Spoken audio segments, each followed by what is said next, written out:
Hey everybody, it's Joseph from MyGamersReviews here, and I am sorry that I'm a little bit late with the Nintendo conference. It started at 7 a.m. in the morning and I had school. So here are my thoughts of what I saw.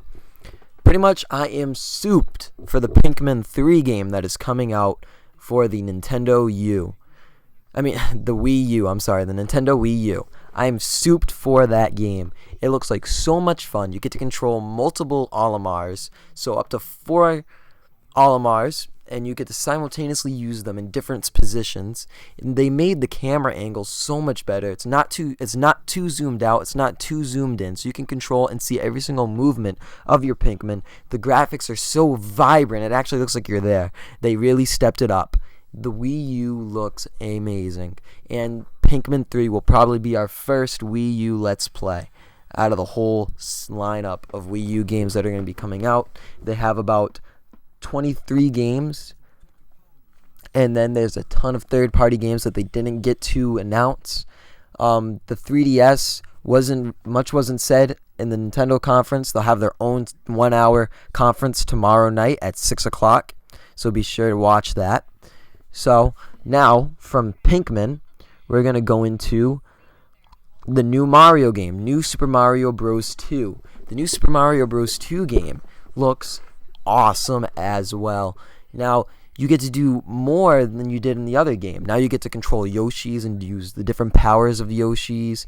It looks like you get to use Toad and a bunch of other cool characters. Now, I want to go into a few features of the Wii U. Now, the Wii U is really going to let you connect more with your friends over lots of Wi-Fi. Not only will you be able to play games with your friends a lot more, you'll be able to interact with them a lot more.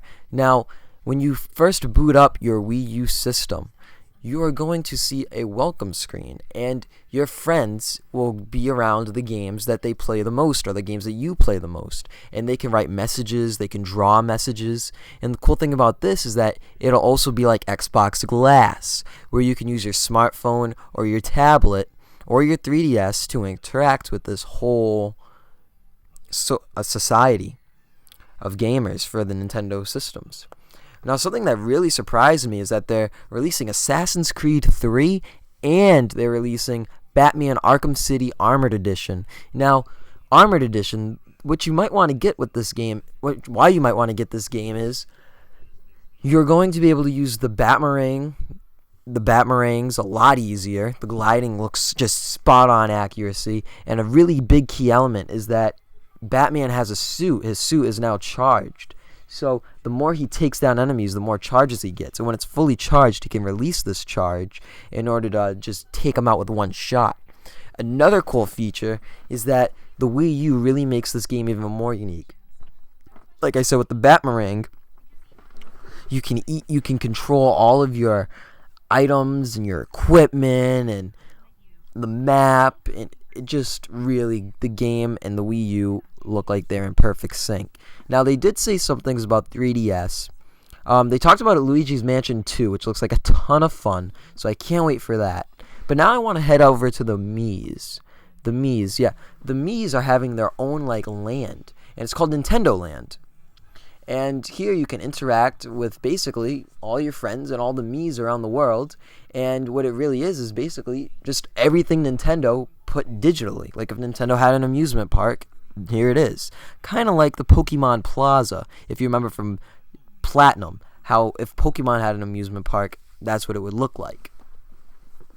Now, the Miis are really going to be used even more now. You're going to be able to interact with more people, and I think they're going really ahead with this.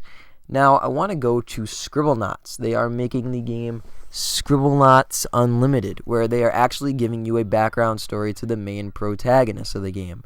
Now, you can create more words and more items to aid you in your adventures. The game looks like a ton of fun, and it looks like you can spend hours and hours on end.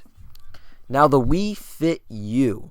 Lots of people are amped for this, people that love the Wii Fit and the Wii Fit Plus. Here's the Wii Fit U. The Wii Fit U will have its own pedometer, kind of like Pokemon Heart Gold and Soul Silver, how you can walk around, and that'll sync to your Wii U, and your Wii U will download all of that, and it'll show how many calories you burned on top of the calories you already burned while playing the game. Now, what a lot of people are concerned about is we heard that you don't need the TV to play the Wii U. That is 100% true. You can play Wii U games, the actual game, with the same graphics, just on a smaller screen. Basically, kind of looks like a PlayStation Vita, if you ask me, but it looks a little bit larger. But anyways, with a smaller screen than your TV. Now, somebody can be watching anything. They can watch any channel. They can just switch to their regular TV and watch TV while you play your game anywhere in your household or your facility. Now, obviously, it has infrared and it has a connection, so you can't go extremely far. And when I say extremely far, it's not like you can be on a plane and you can still be playing your Wii U. So it's not like the remote play feature for the PS Vita, how if you have Wi-Fi anywhere or 3G anywhere, you can still play your PlayStation as long as it's on. So that wraps up our whole Nintendo conference thoughts. What I'm really thinking about is, they did a great job. I mean, they still did better than Microsoft, and they just didn't have enough time. They said it themselves, we just don't have enough time to show you every single thing that we have. They tried their best to squeeze it all out. They're even giving them extra time tomorrow at 6 p.m., the whole 3DS press conference dedicated to the 3DS. There you'll see the Kingdom Hearts game that's coming out and all that fun stuff. Stay tuned for the Bethesda press conference, which will be tomorrow. So hopefully we get to see some awesome games from there. I already have a ton of games racked up in my head that I can't wait to see. And stay tuned for our Assassin's Creed 3 and Dawn Guard thoughts, release dates, and all that awesome stuff. So this is Joseph from MyGamersReviews telling you guys to rate, comment, and subscribe for more info on E3 and video games and reviews. And don't forget, we have our Skyrim Let's Play, which will be continuing right after E3. So see you guys later.